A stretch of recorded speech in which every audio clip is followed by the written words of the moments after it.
Nous sommes là pour dire et pour réclamer, donner la parole au peuple noir, laisser entrer les peuples noirs sur la grande scène de l'histoire.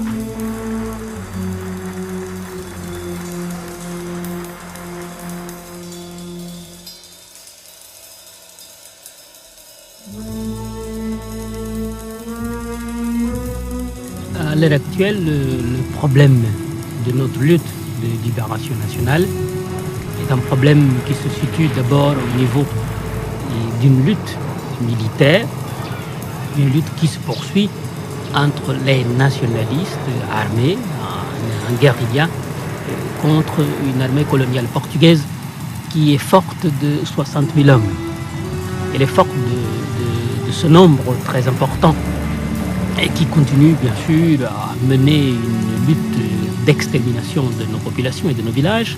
Mais nous avons de notre côté d'abord l'esprit de l'insurrection de tout un peuple mobilisé contre le colonialisme et pour son indépendance, avec des groupes de guérilla au sein même d'une véritable armée de libération nationale.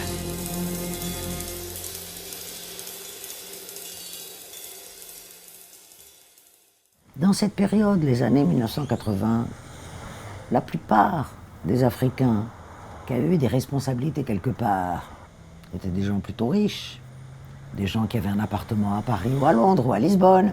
Mario était d'une intégrité absolue.